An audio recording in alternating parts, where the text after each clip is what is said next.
اعوذ باللہ من الشیطان الرجیم بسم اللہ الرحمن الرحیم اذ قال له ربه اسلم قال اسلمت لرب العالمین ووصى بها إبراهيم بنيه ويعقوب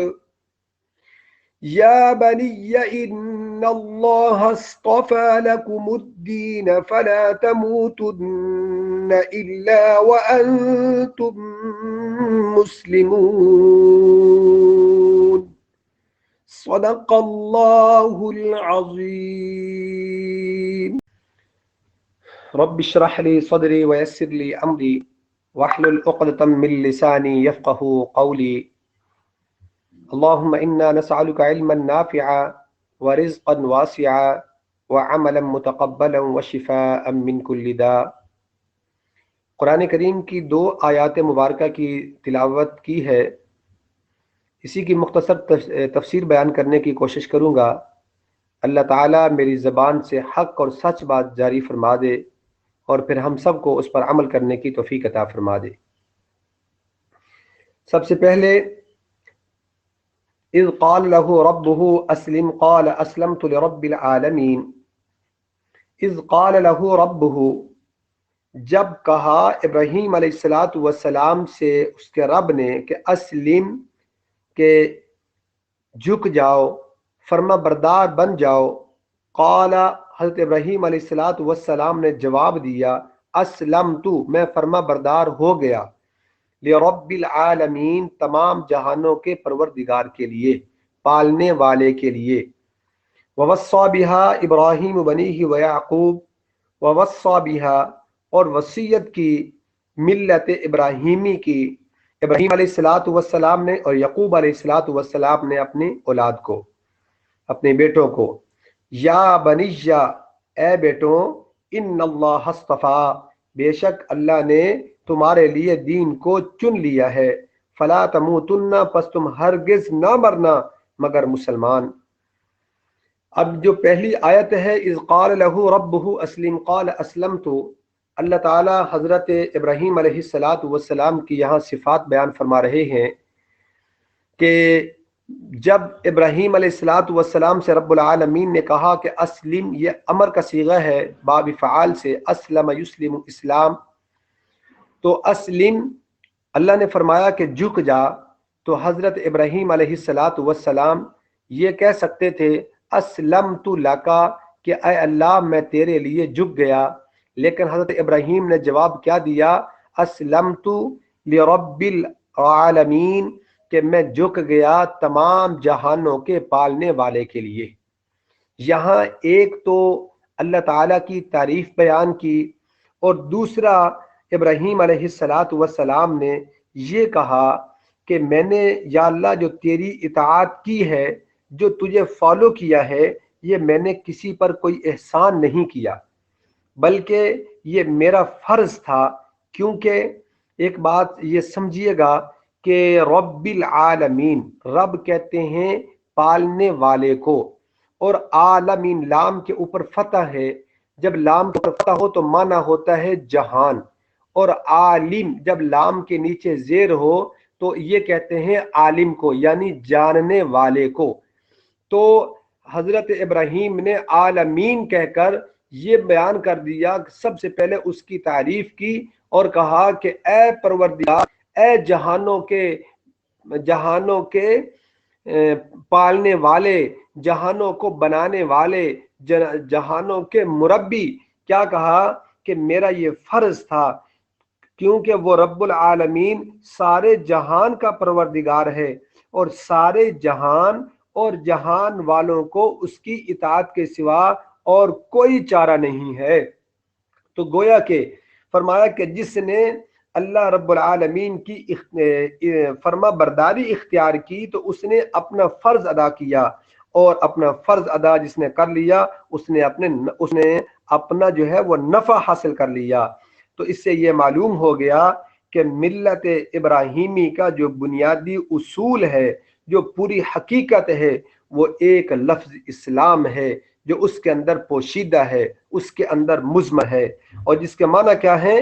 کہ ملت ابراہیم، یعنی ابراہیم علیہ الصلاۃ والسلام کے مذہب اور مسلک کا خلاصہ یہ ہے کہ حضرت ابراہیم نے جو سارے امتحانات سے گزر کر اللہ کے مقام عالی تک پہنچے، کیا تھا کہ اللہ کی فرما برداری تھی۔ تو جب ابراہیم علیہ الصلاۃ والسلام نے جیسے کہا کہ یا اللہ میں فرما بردار ہو گیا، اسی طرح اگر ہمارے پاس جب قرآن کریم کی کوئی بات آ جائے، حدیث سے کوئی بات آ جائے، ہماری عقل اس کو تسلیم نہ کرے، عقل کہے یہ بات صحیح نہیں ہے، لیکن قرآن کا حکم آ جائے تو بغیر سوچے سمجھے ہمیں اس کو ایکسیپٹ کرنا چاہیے۔ یہی ہمارا دین ہمیں سکھاتا ہے۔ آگے وَوَصَّى بِهَا إِبْرَاهِيمُ بَنِيهِ وَيَعْقُوبُ وَوَصَّى بِهَا، وصّى یوصی منع وصیت کی۔ حضرت ابراہیم علیہ الصلاۃ والسلام کو اللہ تعالیٰ نے دو بیٹے عطا فرمائے، ایک کا نام اسماعیل تھا اور دوسرے کا نام اسحاق تھا۔ اسحاق علیہ الصلاۃ والسلام کو اللہ نے 4 بیٹے عطا فرمائے، ایک کا نام یعقوب تھا۔ یعقوب علیہ الصلاۃ والسلام کو 12 بیٹے عطا فرمائے، ان میں سے ایک کا نام یوسف تھا۔ تو اسحاق علیہ الصلاۃ والسلام کی نسل سے اللہ تعالیٰ نے جتنے بھی پیغمبر بھیجے، ابراہیم علیہ الصلاۃ والسلام سے آگے اسحاق، اور اسحاق سے جتنے بھی بنی اسرائیل پیغمبر آئے، حضرت ابراہیم علیہ الصلاۃ والسلام اور ان کے بیٹے اسحاق کی نسل سے آگے پیدا ہوئے، اور جو اسماعیل علیہ الصلاۃ والسلام کی نسل سے نبی کریم صلی اللہ علیہ وسلم کو اللہ تعالیٰ نے پیدا کیا ہے۔ تو گویا کہ یہ جد الانبیاء ہیں، حضرت ابراہیم علیہ الصلاۃ والسلام کے باپ دادا، یہ تمام پیغمبروں کے باپ دادا ہوئے کہ ان سے پیغمبر آگے چلے ہیں۔ تو ووصّى بها، تو حضرت ابراہیم علیہ الصلاۃ والسلام نے دنیا سے رخصت ہوتے ہوئے اپنی اولاد کو وصیت کی، اور حضرت یعقوب علیہ الصلاۃ والسلام نے اپنے وقت میں اپنے دنیا سے رخصت ہوتے ہوئے اپنی اولاد کو وصیت کی۔ وہ وصیت کیا تھی کہ وہ وصیت یہ تھی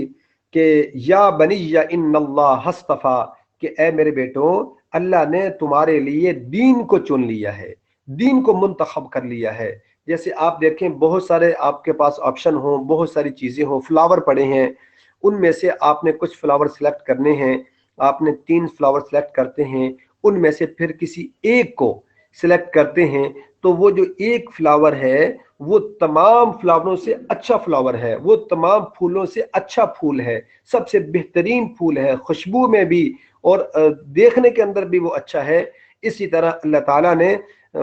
حضرت ابراہیم اور یعقوب علیہ الصلوۃ والسلام نے جو بیٹوں کو کہا کہ اللہ تعالیٰ نے تمہارے لیے جو منتخب کیا ہے، چن لیا ہے، وہ دین اسلام کو چن لیا ہے، لہٰذا اسی کو اپنائیے، اسی کے اندر کامیابی ہے۔ اگر اس کو اگنور کرو گے تو دنیا آخرت میں رسوا ہو جاؤ گے۔ آگے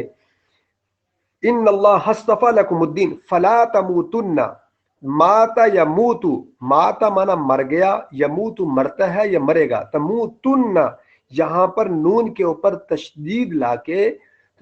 تاکید کر دی کہ تم ہرگز نہ مرنا، ہرگز نہ مرنا، الا یہ حسر کے لیے لائے، اگر تم مرو تو مسلمان ہو کر مرنا، اس کا فرما بردار بر کر مرنا، اور اس کی اطاعت میں مرنا، اس کی نافرمانی میں نہ مرنا۔